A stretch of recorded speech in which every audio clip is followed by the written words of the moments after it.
I have the distinct pleasure of being the new guardian at Baker & Taylor, even though I've been around for 10 years. Cannot believe it. 10 years, but over the last 2 years, having the responsibility for the public libraries for 4 or 5, and over the last 2 years, being the guardian of this brand. A round of applause for Baker & Taylor, if you like it. Do we like Baker & Taylor? Well, we're also celebrating 194 years this year. Does some of you know that? 194 years of Baker & Taylor. Yeah, so must be doing something right. And I hope I don't screw it up. But I wanted to come up here and just say hello to all of you, just say thank you for showing up for Baker & Taylor, even though the food and the elote is absolutely delicious in the food. I wanted to say thank you for everything that you do. I wanted to let you know that growing up, looking the way that I do, it's not hard to comprehend that one would have gone through some prejudice or bullying.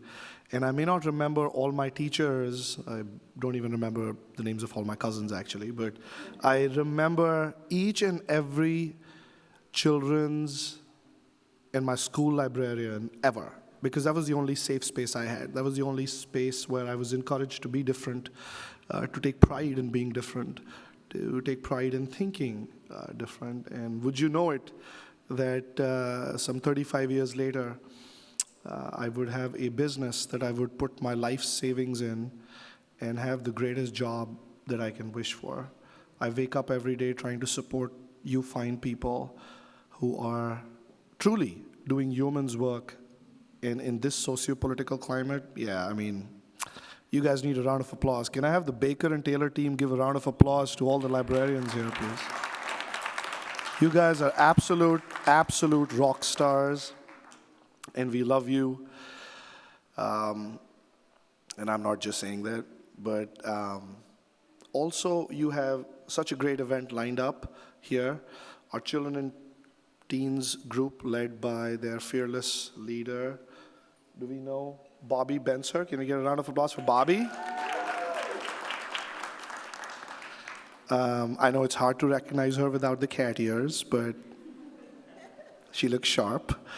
I wanted to also say thank you for supporting our little adventure called Pawprints Publishing that we started last year to tell real-life lived stories of children. You know, I tell people I'm not looking for the next Wimpy Kid or Dork Diaries or the Big Red Dogs or Harry Potter. I mean, I wouldn't mind it.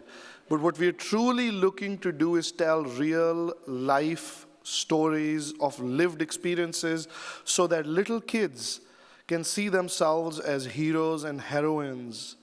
And even if they identify themselves as non-binary, see themselves in these books and be fearless to be different in this world.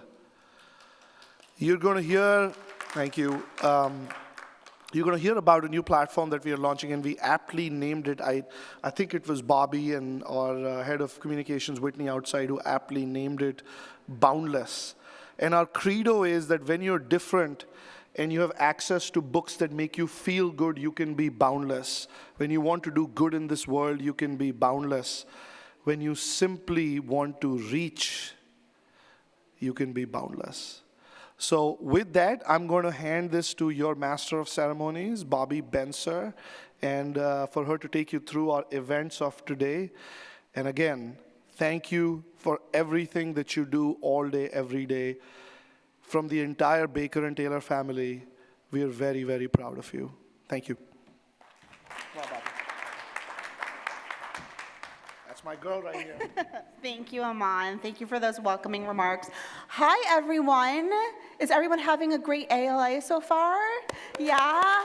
Awesome. Well, we're about to have a little bit more fun. So here are myself and my colleagues. We're going to be representing Baker & Taylor today and having a little chat with you all. So again, my name is Bobby Benser, and I manage a team at B&T fondly called CATS, Children's and Teen Services.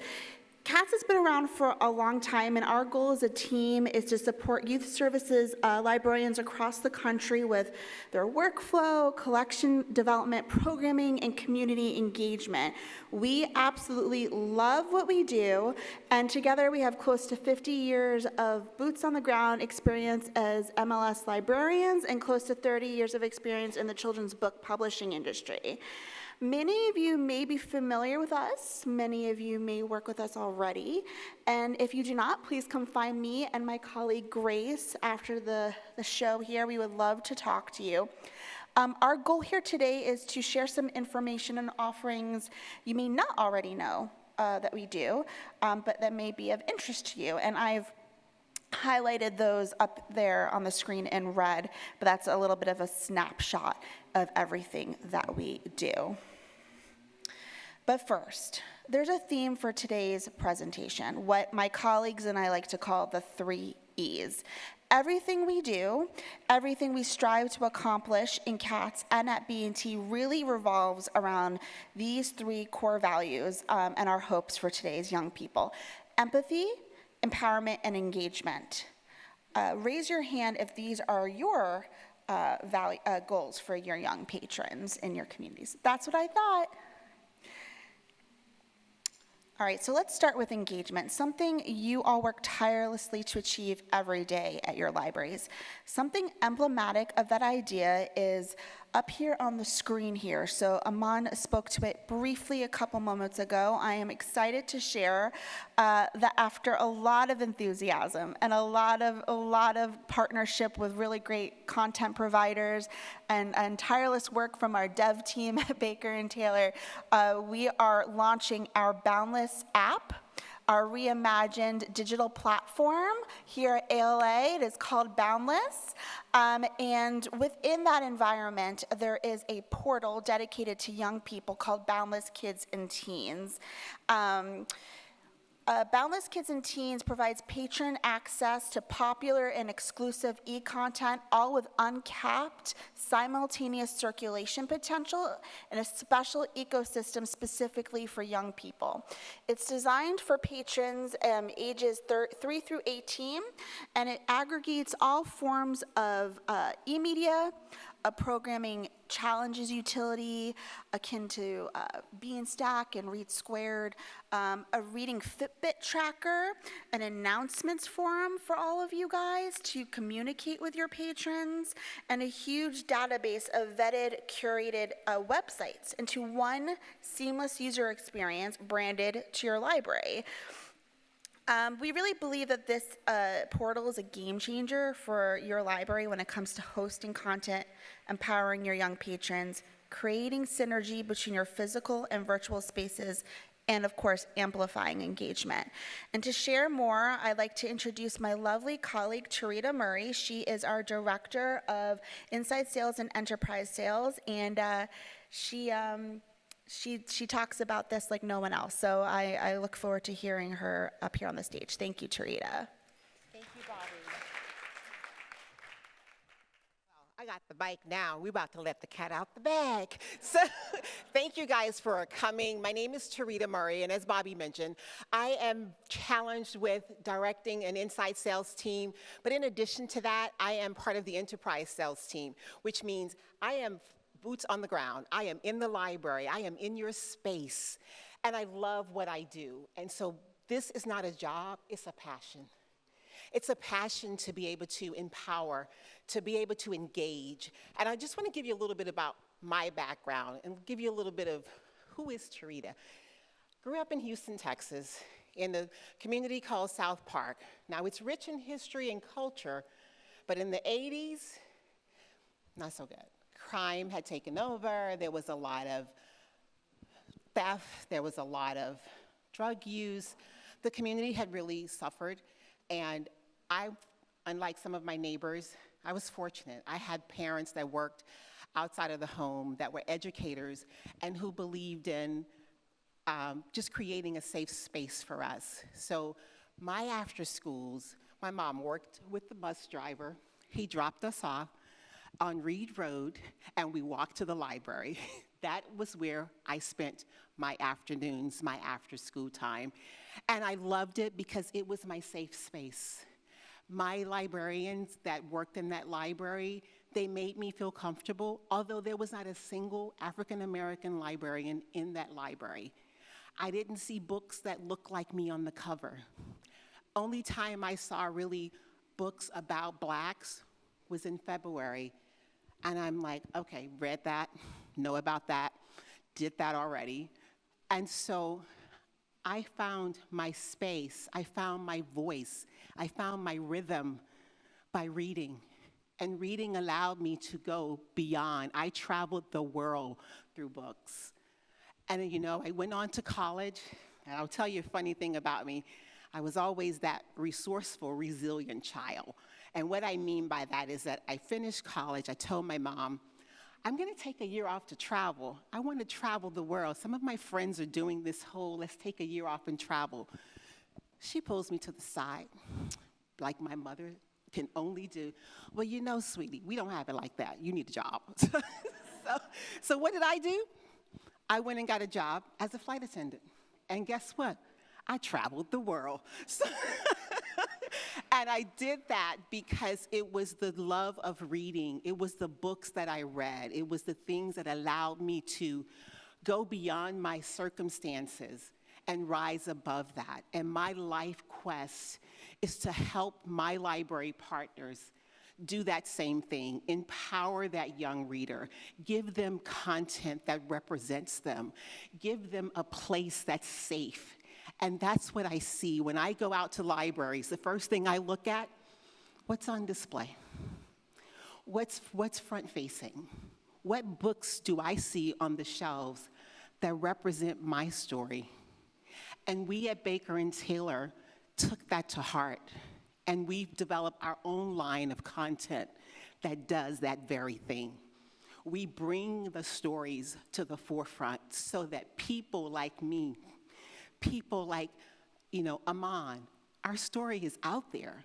And we thank every author that is willing to go beyond what society has accepted as mainstream and say, I'm gonna tell my story.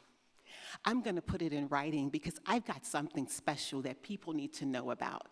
And so when we created Boundless Kids and Teens, it's how do we not only bring a space for people to go to and be able to access material, but what type of material do we want to make available? We want material that's reflective of all community members. We want material and we want to work with publishers that say it's okay that you have simultaneous access. It's okay that you have 50 people all reading the same book. We want to partner with you, Baker and Taylor, because we believe in your mission. And so for everyone in here, I encourage you, keep doing what you're doing. Keep sharing that space so that people can see themselves. Because you matter. You matter to me. And I just thank all of you for what you do. And so for Bobby and the team saying, Tarita, come be a part of this. I'm like, yeah, I'll do it. Because it does make a difference. I mean, to have an app, to have a virtual space that's just for your teens and children audience, how cool is that? To have an environment where you can promote your programming and customize it for your community. Yes, you may be part of a consortium, and that content that you typically buy is something that everyone uses. But what we've created is something that's unique for your community. It gives you a platform to showcase all of the stuff that you're doing every single day in your library. Put your programming in there, add your activities. Let your patrons know that, hey, I'm here. I want to work with you. I want to invite you in. And so that's what I really love about it. As I go about the library trail and I say, I'm going here and I'm going there and I'm going to visit this library, it's being able to go in and talk to a librarian and tell them about all of the cool titles that are in Boundless Kids and Teens and have them see that, oh, I can put a video from myself that I created on your platform and I can share that with my community, it's connection. It's empowering, and that's something that we're so honored to do. So I'm going to bring my colleague Grace up, and Grace is going to talk to you about more about the content, because it's so important that you know what we've done and what we've created here. So Grace, your turn. Let the cat out the bag. Thank you, Tarita. Yeah, it's so nice to be here today. Thank you all so much. Thank you, Tarita, for that fantastic intro. My name is Grace LaRochelle, and I'm too close to the microphone, maybe. But I'm the Children's and Teen Specialist for the eastern side of the United States. Before coming to B&T, however, I was in public libraries for 10 years, started in children's and teen departments, and was very, very busy, and actually never got to come to ALA before because I was too busy with summer reading, which I see some people nodding. I've got some children's librarians here, right? It's a busy time. I primarily was working in children's before, and then I was a branch manager as well, and so I love bringing that knowledge of what librarians are looking for, what patrons are looking for, into this side of the vendor sphere. My summer reading programs when I was in libraries were absolutely stacked with programs. I'm sure all of yours are as well, because you just want to do absolutely everything you can for your community. And my community at the time loved having so many programs, and I had a small team of myself and just 2 other people, but we did 2 or 3 programs a day. And I always wanted to do more, but there's always short staffing. There's not enough money for more staff or an intern, or sometimes you don't have all the volunteers that you need. So of course it's really important to be able to trust digital content that you're bringing to your patrons when you can't do absolutely everything. You can't work 12 hours a day. I mean, you do sometimes, but so it's no wonder that you want content that you can rely on and that you know your patrons are going to appreciate. So I'm going to tell you a little bit about what's included in the simultaneous use titles that we have. We have classics, we have award winners, we have social emotional learning titles, which are also very important right now. We have books titles that read to kids, as Tarita mentioned, video books that are just absolutely fantastic and engaging and have text that highlights as you read, so you get that comprehension along with a little bit of animation, which is just engaging but not distracting. We also have all of our Pawprints Publishing titles on there, which we are so excited about. All of our Pawprints Publishing, also, all of those titles, our content is also driven by you, our librarians. So afterwards, if you have any ideas about things you would like to see in the publishing sphere, we welcome your feedback. We love to hear about what you need, so come talk to me. My colleague who handles the western region of the US for all things children and teen, and I have also created some lists in Boundless so that that showcase our educational collection, but they also make it engaging. We make it engaging for children and teens. For example, one of our lists is If You Liked the Show Wednesday, and then we have Dracula on that list, but we also have Grimrose Girls. So we mix in titles that children and teens maybe weren't going to be exposed to necessarily, and we make it fun in an accessible way. We've created other lists as well that you can present to your community if you're short on time, which I'm sure every single one of you are very frequently, but you also can create your own. The wonderful thing about it is that it's so customizable. You can take the content and make your own lists that really speak to your community and what's happening in your community and their needs as well. A few highlights that I'd love to talk about. We have some of our authors here that we are so excited about. We have Victoria Scott Miller here, and Rachel, yes, we should clap for everybody. Rachel D'Annunzio, Rev Valdez, Mickey Hernandez, Malik Sixstein, Jesse Bird, and we are just so, and Juliana Giadis, I'm sorry, I'm trying to make sure I got everybody there. And we are just so delighted to have them here. and to speak to their fantastic work that we get to showcase, that we're lucky enough to showcase. One of the other parts of the content in our Boundless offering is Checkers Library TV. I think we have Joey here. I saw him earlier. Yep. Hi, Joey. It's a unique offering that is only found in our Boundless app. It's an educational, STEAM-based show hosted by Joey Hamilton and his sidekick, Snoozer, who is an adorable vacuum cleaner. And together, they explore the themes of STEAM in their videos that you can watch in the app or on the website. There are also episode-themed materials that are downloadable that caregivers and parents can utilize after the show is over. Also fantastic for homeschool groups who are looking to connect it to their curriculum. Plus books as well that fit the theme of the episodes, so kids can keep learning after the show is over. Every video ends with an engaging message encouraging viewers to visit their local library as well. So this piece of Boundless is continuing the engagement trend over and over again and pointing all of their patrons back to your library. And as you probably all know from the Scholastic study a few years ago that came out, children can learn from television shows as long as caregivers engage in conversations after the fact. And so that piece of engagement is really important in supporting children's learning. For Boundless, we've also partnered with Story Shares, which provides our platform with high-low content for teens and written by teens, which is really exciting. And that StoryShares crowdsources their content, and it represents diverse communities from all over the world and fulfills that high-interest content at different reading levels. So within Boundless, there's something for absolutely everybody. I look forward to getting into more depth with all of you one-on-one. Feel free to come find me afterwards.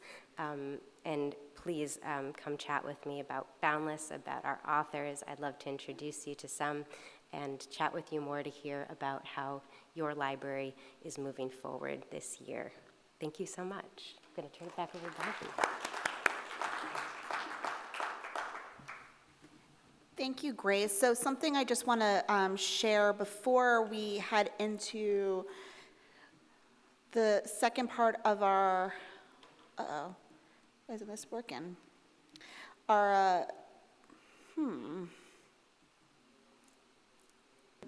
but when we were creating Boundless, we strived to do that in collaboration with librarians, right? So it started with a focus group and remains a library-first platform, right? So we wanted to create something flexible, something comprehensive, and something that was really driven by your needs and your goals. So please, we encourage you to come find us and tell us how you envision using a platform like that and how we could better. Oh, thank you, Miss Whitney. What would we do without Whitney? How we can make it better and better. So, okay. Grace just talked about this a little bit, but I just wanted to give a little bit of a visual to what Checkers Library TV entails, right? So I think we all know by now what Boundless is. It's an ecosystem that has content, programs, and a forum for you to engage with your patrons, right? And one of our partners, we've worked with everyone from Books and Barefoot Books and Story Shares on content. We're talking to Candlewick and Holiday House for bringing them on next year, right? So we're working with all these partners, and one of our awesome content providers is Checkers Library TV. Again, this is a platform, a TV show meant for preschoolers and up to engage them with the world around them. I love showing this slide because my little girl loves this show. She's the cute one in pigtails that is about to eat Snoozer's vacuum trunk, as I like to call it. So this is proven, and it's a really great emblem of how this product and this service service bridges virtual and in-person, how it creates synergy between virtual and in-person programming, engagement, and content circulation, right? Okay, so please stop by and talk to Joey or us if you would like more information about Checkers.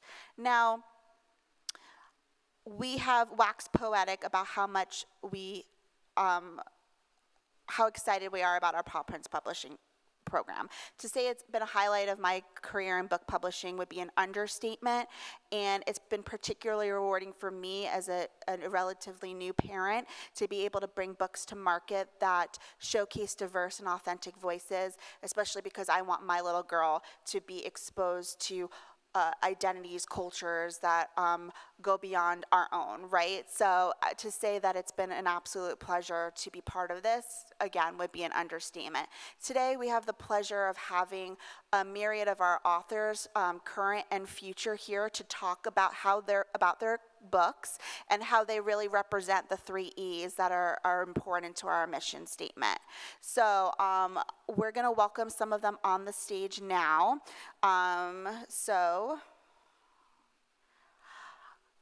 The first panel we have here is really focuses on books that empower young people.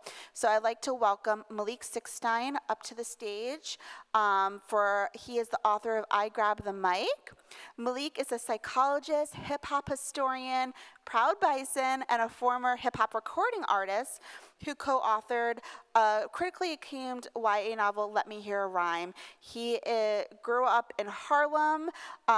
He spent time in DC and now lives in the San Francisco Bay Area, and I Grab the Mic is his first picture book. Welcome to the stage, Malik. Rachel D'Annunzio is a trained artist, children's author, and graphic designer whose work revolves around kindness and creativity. She lives in Buffalo with her husband, 2 kids, and many animals. For Cynthia, Rise of the Cupcakes is her first graphic novel. Welcome to the stage, Rachel. I will never get tired of saying that title. And do you want to bring For Cynthia up with you too? You don't have to, but she brought her. She'll come say hi later. And finally, we have Victoria Scott Miller, an author, documentarian, and children's bookseller. She and her family are based in Raleigh, North Carolina, where they just opened the first Black-owned children's bookstore, the Liberation Station, this past Monday, Juneteenth. The Museum Lives in Me, Miss Admania and Her Class of Wildfires comes out in March 2024. And Grace is actually going to be speaking to our panel on empowerment. Thanks, Grace. Thank you, Bobby.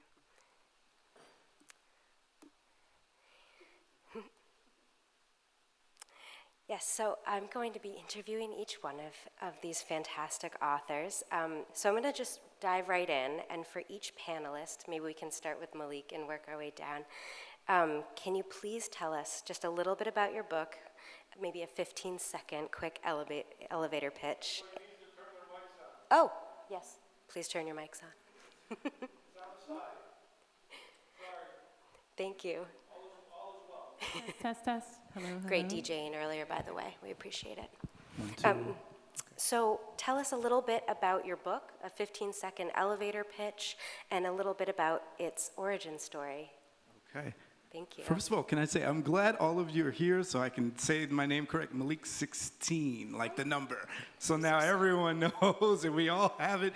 And I know some... I don't know why I said it the other way today. I might have to think about changing it, so... But yeah, I Grabbed the Mic is a book about exploring stage fright through the imagination of children through all of the worst possible situations and all of the best possible scenarios and situations. And from, again, that imaginative perspective from a young child. Hello, everyone. Thanks for having me. So I get to talk a little about, yes, this wonderful title, For Cynthia, Rise of the Cupcakes. It is a comedic, steamed children's graphic novel adventure tale following our heroine for Cynthia and her little sister Daisy, her mom, and her Nana. And these are kind of the 3-generation-strong women team who take on the latest magic emergency that happens in town. And what it happens to be this time around is a legion of monster cupcakes who have come to take over the city. So big conundrum there. And think Indiana Jones meets Lara Croft meets Bluey meets Ada Twists, and you've got the idea. Thank you all for having me. My body of work is The Museum Lives in Me, and it is a series that explores art concepts of not only underrepresented artists, but also what it means to take a peek inside your own human museums. In The Museum Lives in Me, the first installment, we follow Miss Edmonia, who I named after the first African-American sculptor, Edmonia Lewis. And so all throughout the series, you will find underrepresented artists in the title. And what I'm asking when I created this body of work is, what do we want to archive? What is worth preserving within our own humanity? And I can't wait to continue exploring that with museums all across the country.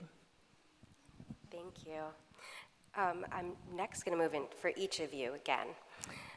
How do you feel your book best fits into the empowerment theme?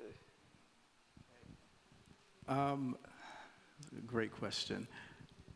Since that is the whole aim of the book, just seeing the children in kind of the time it takes you to finish the book, you feel like you've been on the journey of all of the nervousness, all of the tension, all of the imagining the worst case scenarios, and then that light bulb moment of, you know what, you won't know until you try, and then it wasn't that bad after all. So I think the empowerment comes in the journey, and then at the end, that validation of, okay, yeah, I can see this being like this. If I can see it being this crazy, I can see it being this good.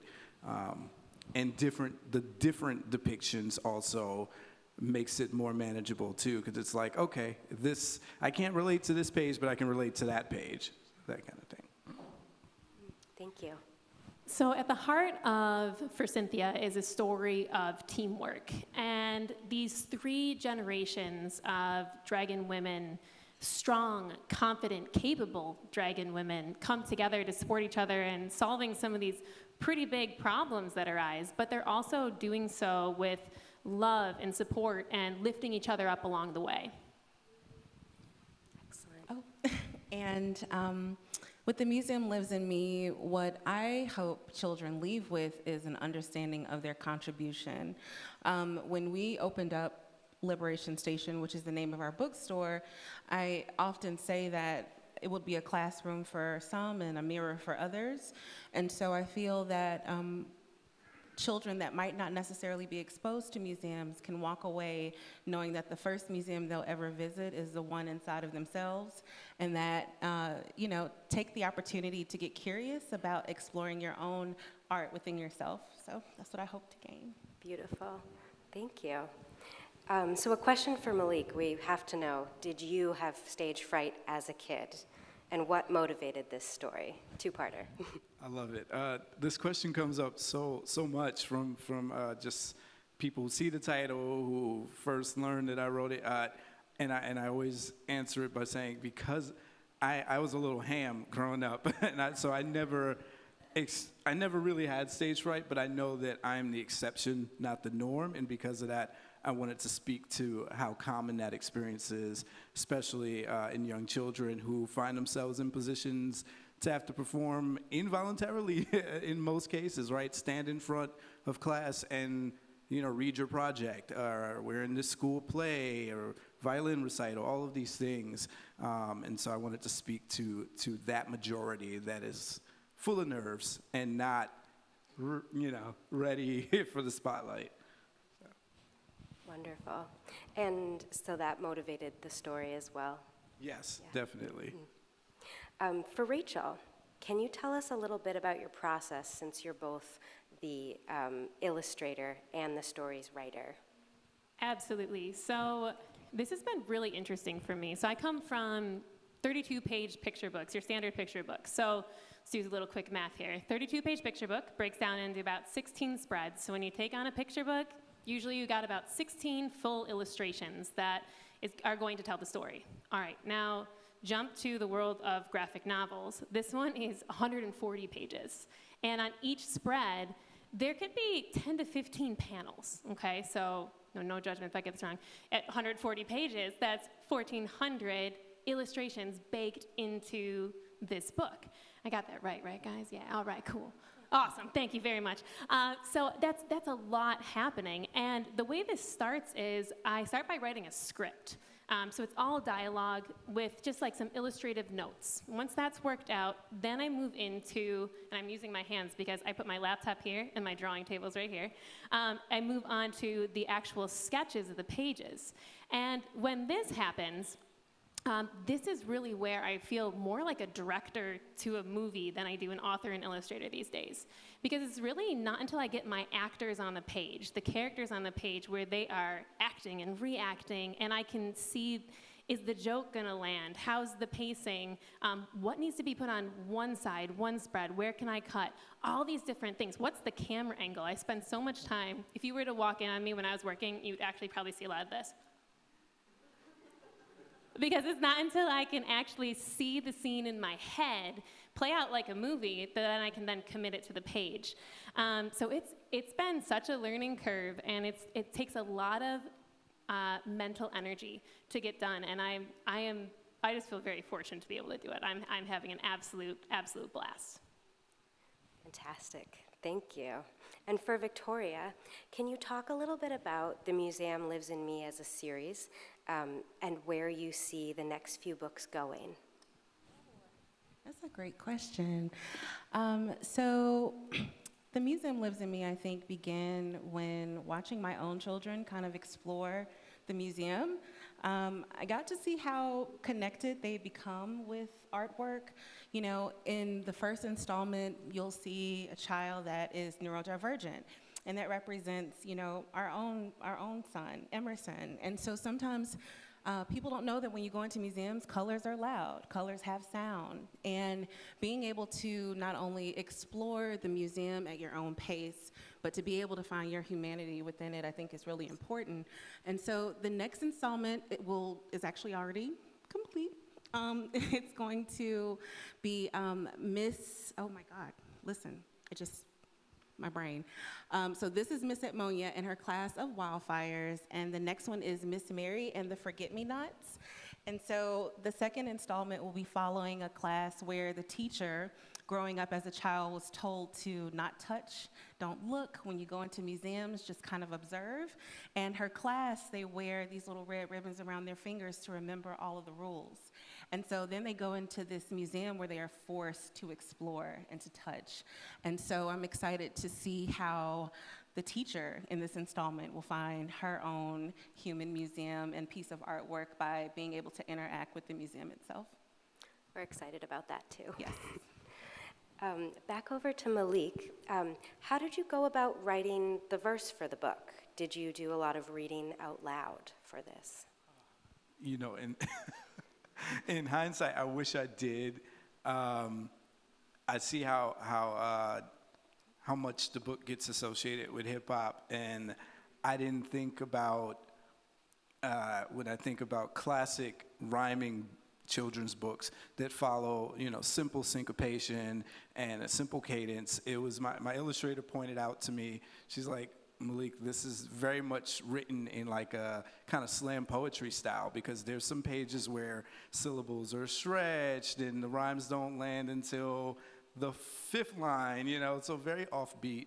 But I read it back to myself in my head as I wrote it, and you know, I wrote this in so many different places. I wrote parts of it on a ferry boat ride on my regular commute. Some on my couch, so it's just different places, and I think it shows in how the words land sometimes, but very unorthodox, and I like that rebellious feature, but I think there's definitely going to be one of my books that follows more of a song kind of beat and one that would follow a more traditional rhyming, just to give them different rhyme textures. So That's awesome. I can't wait for more. And for Rachel, There are two girls, sisters, at the core of this book. Can you talk to us a little bit about how they empower each other? Absolutely. I love this question because it gives me a chance to talk a little bit about my girls. I have two kids who, for Cynthia and Daisy, are modeled after.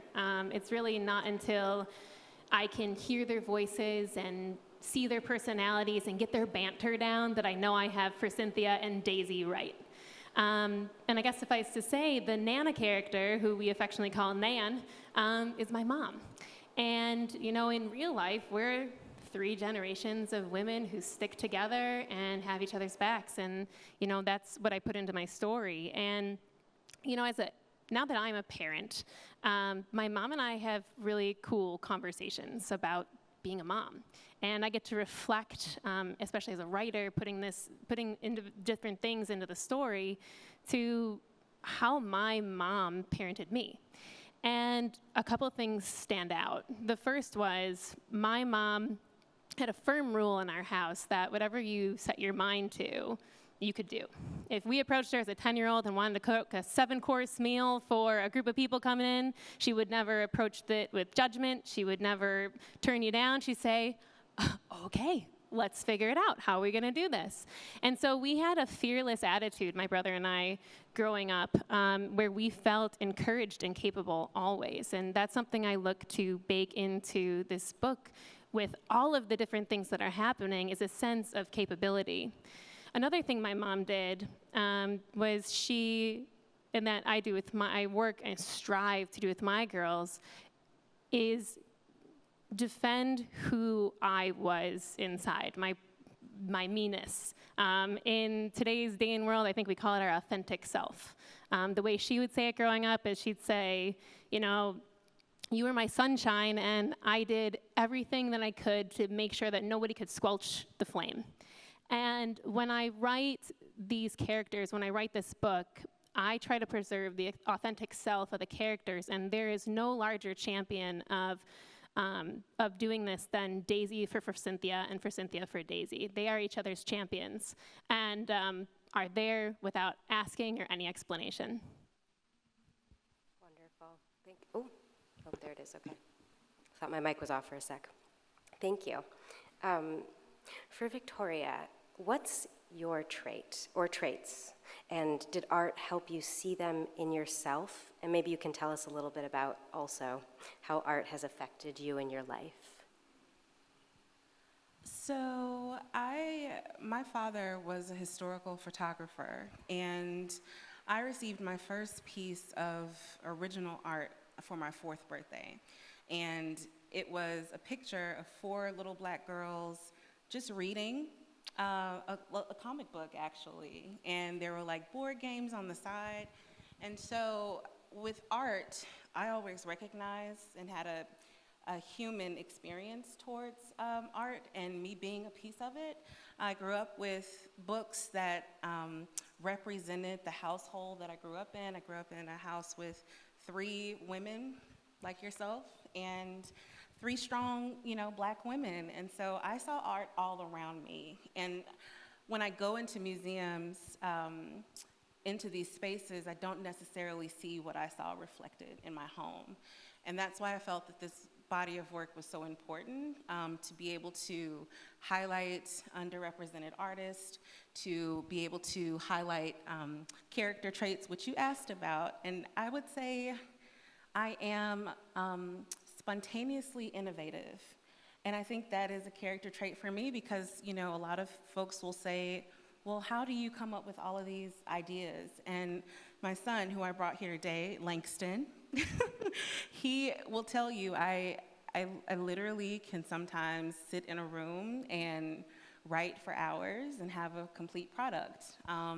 In our bookstore, we have a braille wall made of mustard seeds with affirmations on it. And it's literally just being connected to my faith, tethering myself to that, and then allowing my creativity to kind of flourish. And so I would say, spontaneously innovative would be a character trait for me.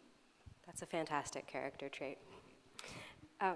For Malik, how did you go about writing? I'm sorry. Can you speak a little to the hip-hop inspiration for the book? and your background in both performance and psychology. Okay. The psychology background is not as interesting as the hip-hop background, but I do, I'm passionate about both, and I unfortunately have not had the experience of working with children in the field, so I've only worked with adults in counseling and those kind of dynamics. But hip-hop, yes, many moons ago, I was a recording artist. I was telling the story a little earlier to some of my fellow authors, and the thing that stopped me from that, I guess what created me as the young ham that I was watching hip-hop music videos as a kid.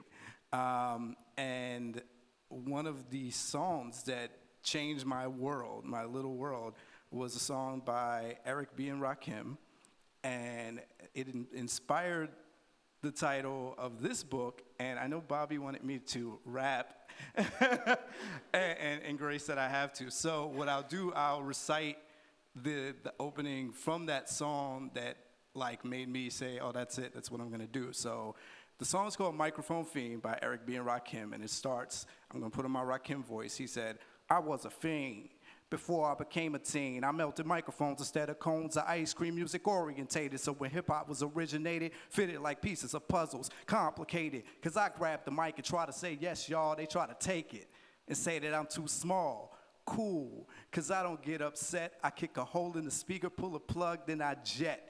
Now, keep in mind in the video, thank you. Keep in mind in the video, it's a black and white video. He's got a little kid acting out all these things. He's not even really rapping it. It's the kid on stage, and they show the kid being totally small, as you see. I've never been a tall person. So that spoke to me, and it's like, man, why they won't let him do it? Because he's too small. So he said, cool. And he kicked the hole in the speaker, pulled the plug, and went off the stage. And I was like, oh, man, that's boss. That's a boss move. And I'm like, I'm that kid. And I knew I wanted to rap from that day forth. So I always was in performance mode. My family sued me up. They were like, you're a superstar. You're a genius. And I always believed that. So I carried that with me everywhere and everything I did. I was winning dance contests. So I just never had that moment of stage fright, just that normal kind of pit in your stomach thing you get anytime right before you perform. You'll hear the greats say that. And so I wanted to pay homage to that idea and hope that the kids who do experience that will find their moment of just grabbing the mic, no matter if, and if you see the dedication in the beginning of the book, it says, to anyone who outgrew what made them feel small. And that was my moment, so I just was hoping this book helps kids find their moment. That's where hip-hop comes in. That's beautiful. Thank you so much. And I think ending on a freestyle rap is a wonderful way to end. Thank you so much to all of our fantastic authors. We're so happy to have you.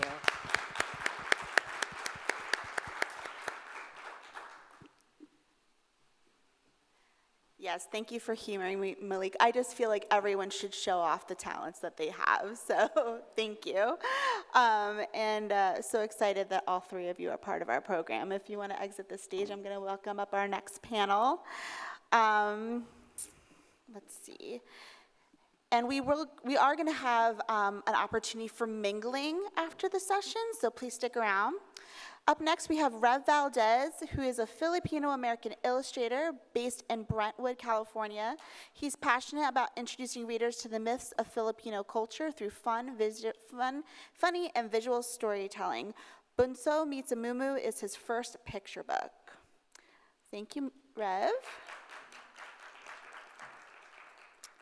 All right, Jesse Bird is an international award-winning children's book author and the youngest NPR board member. He pivoted from playing basketball at UCSB, anyone surprised? And then working at Google to pursue his passion for storytelling full-time. Now he is an incredibly prolific writer, editor, agent, and all-around top-notch gentleman based out of Los Angeles, California. Jesse, welcome to the stage. We have Juliana Gaddis, a lifelong book lover with a passion for reading, gifting books, and talking about books. A former children's librarian, she's now a collection development librarian based in Central Kentucky, where she lives with her family. Juliana, welcome to the stage. And Mickey Hernandez, an actress, voiceover artist, and writer based in LA. She's of mixed race heritage and enjoys discussing culture and new perspectives on her blog, Mixed Kids and Company. Cakes Mix is her first picture book. Welcome, Mickey. All right, guys, welcome to the stage. Same questions for you. Can you tell us a little bit about your book and how your book fits into the empathy theme?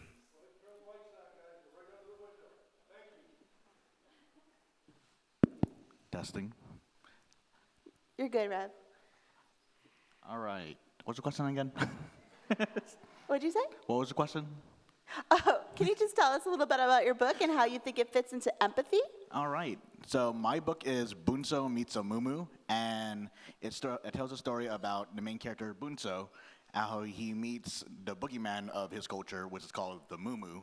And even though everyone tells him stories about how awful the Mumu is and how it's out to get him, when he finally confronts the Mumu, he finds out something more about the creature and how that changes his perception of how to deal with them and then become friends.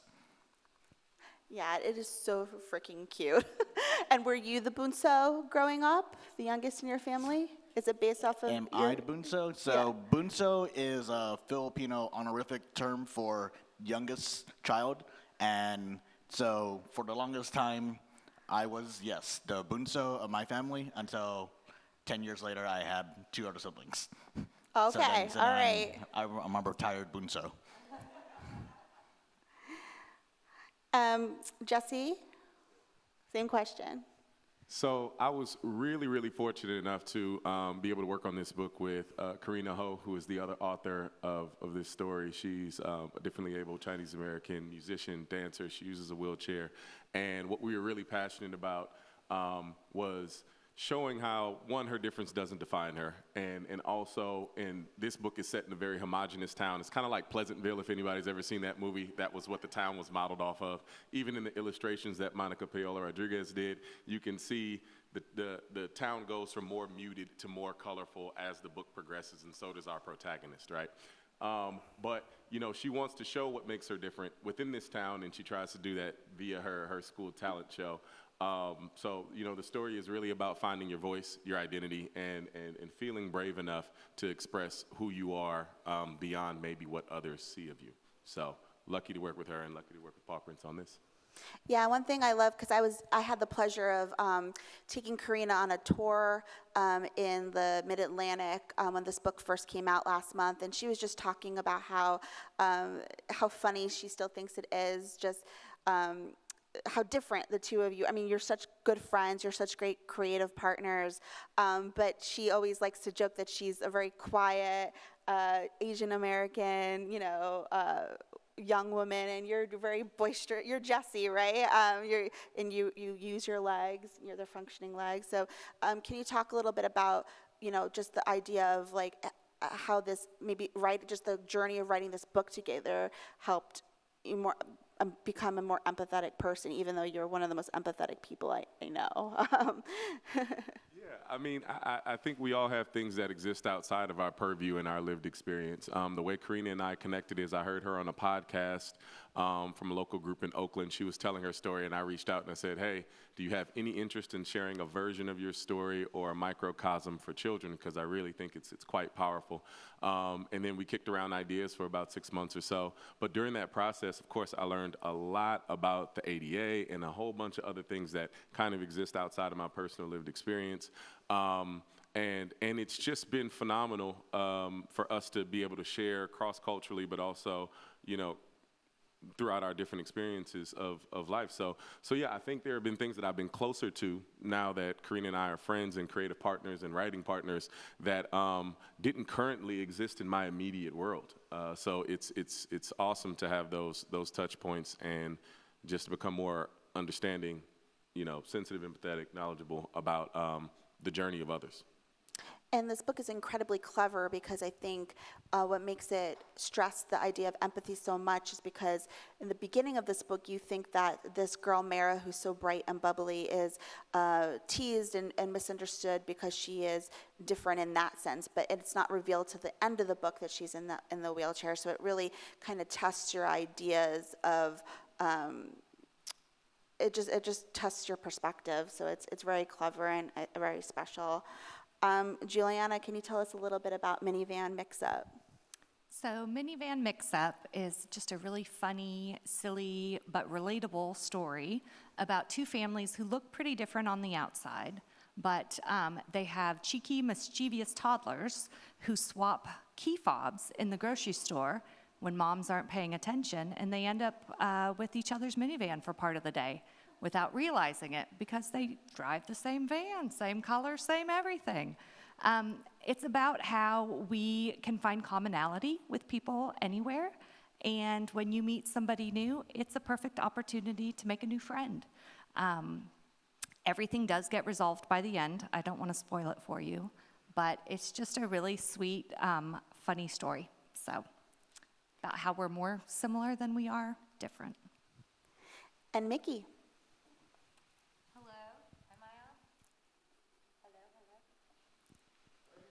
All right. Can you? Okay, cool. Thanks so much for having me. I'm the author of Cake Mix, Learning to Love All Your Ingredients. And it's a story about a little mixed race girl named Remy who is asked the question, what are you? And she has no idea how to understand what that question is or how to respond. And so through baking a cake with her mom, she learns what it means to be mixed and what ethnicity means and how to celebrate all of her mix within herself and share it with her fellow classmates. It's delightful, and it definitely makes you hungry. And we actually have the opportunity to win a cake from a special bakery in LA, so please check out our promos for that. A couple more questions for the panel here. Rev, in a starred review from Kirkus, they likened your book to the characters in your book being akin to Calvin and Hobbes. Was Calvin and Hobbes an inspiration for you as an artist and graphic novelist? I have many different inspirations. Calvin Hobbes was definitely one of them. I think the relationship between him and Mumu and how he has this person that whether or not if for Calvin Hobbes it's imaginary, but in here the Mumu is very real, and so just his relationship and how they get into mischief with each other. And I think most of my inspiration also comes from a lot of cartoons as well. So things from on Cartoon Network, from Dexter's Laboratory to Powerpuff Girls, a lot of these classic old cartoons, and even modern day cartoons. And so I pull a lot of inspiration from a lot of children's media to influence how the book looks like. Well, I'll have to say that the Mumu is one of the cutest, scary characters I've ever met in my life, or ever read, rather. But readers are gonna get to meet another mythological creature from the Filipino culture next year. Can you talk a little bit about the duende? Did I say that right? Yes. Okay. So in the Philippines, we have many different creatures that the colloquial term for all of them is called aswangs, and there are I guesstimate would be about over 300 different aswangs in the Philippines. And so each book is going to be exploring how Bunso meets a different aswang, and there's the cultural part where he finds out the stories about them about oh, if you do this, the Mumu's gonna get you. If your keys go missing, it's because of the duende. Or if you get lost while you're outside, it's because tikbalang is the reason why you're getting lost. So there's a whole bunch of different stories that are used to explain what happens in the world and to teach children and just people in general. And so the next monster is going to be a duende, and a duende is sort of a gremlin type creature, and they're the reason for why if you are missing your wallet, if your glasses somehow get misplaced, if Like you're in the grocery store and you look around and like, oh, where's my kid? The duende is usually the one that's playing tricks and misplacing things just for the fun of it. And then Bunso, he's gonna meet the duende and find out other things about them. So I won't spoil that part, but you'll find out that there's more to the duende as is all the different monsters. That's awesome. Very much looking forward to that one. That explains why I lose everything. Okay, so Jesse, I was hoping that you could talk a little bit about Each Story Matters. So one of the things that we're going to be introducing next year is the introduction of our imprint that is called Hidden Creations, and it's books written by young people for young people. I mean, if we're going to be talking about authentic voices and diversity, we really have to start with story from the source, right, from young people. And Jesse has this really wonderful nonprofit where he teaches creative writing to kids, and that's going to be one of the ways in which we source content for this imprint. Jesse, can you talk a little bit about Each Story Matters? Yeah, absolutely. So Each Story Matters is a workshop program that takes kids through the process of creating a real children's picture book like you see on the table. And the sort of impetus for this, the inspiration was, I'm from Oakland, California. A lot of my friends are working in the education system as teachers and other things, and they were really concerned about the alarming rates around literacy and proficiency in reading at certain ages and how it was continuing to slip. Which isn't just an Oakland-specific thing.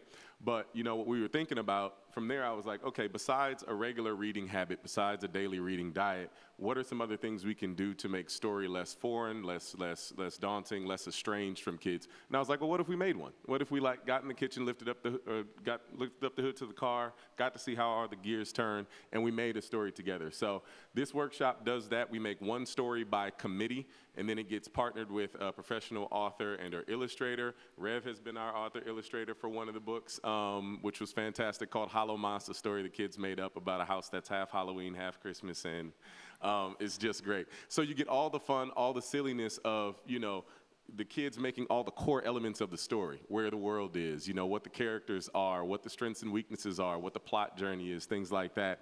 But then you also they get exposure to all of these professionals like Rev. We've had people from Pixar and Disney come in and talk about their process. The creator of WALL-E has stopped in to talk about character design.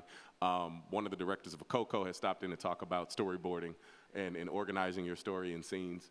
And so they get all this education, and then we have a pro-grade, market-ready product because they're working with professional authors and illustrators to take that story and then script it and then illustrate it, and then now working with Boundless and Kitten Creations to actually get them the exposure. Because I think one of the most important things of this, one of the special moments, is a kid being able to walk into a library or a bookstore and see the work that they helped create. Their name on the cover, they know that they were a part of making this story, they were basically in the writer's room, and then it's also a fundraising tool, so part of the proceeds go back to the hosting organization to help them continue the efforts that they do to serve children, so whether that's a library or a school or an after-school program.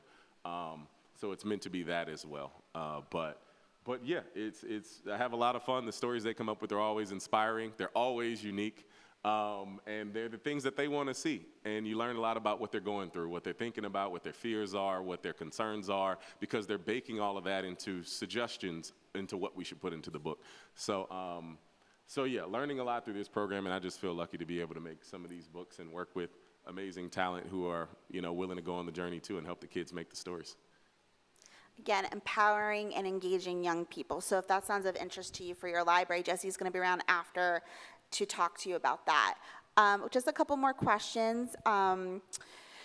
Juliana, can you talk a little bit about what it was like to work with John Joseph? So that might be a familiar name to you guys. John took over the illustrations for the Little Blue Truck series after Jem McElmurray passed away a few years ago. He's a delight. Can you talk a little bit about that? So it was an amazing experience just from beginning to now that the book has just been finished printing. It's published in mid-September. So, I mean, this is my first rodeo in a sense, first time publishing a book. And I couldn't have asked for a better experience working with the illustrator, John, where we actually get to video meet. I know that's pretty unusual in the children's publishing world, where it's not uncommon for the author and illustrator to never connect. But we actually got to talk with each other, get to know each other a little bit, and with Bobby too. And so it was just, it was an absolute joy for the entire experience. And I can't say enough good things about Pawprints Publishing and Bobby and her team and everyone that has brought this to fruition. So, yeah. Oh, thanks, it's been Julian. I great. know he's just lovely, and I know that Little Blue Chuck is a series everyone loves, so I thought it would be kind of fun to hear a little bit about that. Mickey, why don't you bring us home? Tell us a little bit about again, what inspired Cake Mix, and can you also just talk about if you were a cake flavor, because that's a metaphor, right, really, this book, what would you be? Let's just end on a sweet note. Absolutely. So growing up, and even to this day, I'm asked the question, what are you, a lot? Or if I'm having a conversation, people are like, where are you from? Where are you really from? And I understand that oftentimes there's no ill intent in that question, right? It's like out of curiosity or trying to connect or find commonalities there. But as someone, it can be a little bit alienating. It can make you feel like, but I'm a human, like I don't understand. And so when I was thinking about writing a children's book, I had been volunteering in a children's classroom, reading all these different books to them, and really fell in love with kind of the storytelling vehicle of a children's book. I thought, why not start with something that I personally wish that I kind of had growing up. My mom is also mixed. She's African American and Polish Jewish, and my dad is Mexican American, Native American, Spanish. So when I did a DNA test, it was like half the world was, I'm half the world. And so I really wanted to kind of touch on this population because with mixed kids, we don't all have the shared experience. Unlike, you can kind of have commonalities if you're with a group, but it's really hard to find other people who might share your exact thing. So I wanted a story that was both inclusive of mixed children, but also people who aren't mixed, to kind of understand what that experience could be like.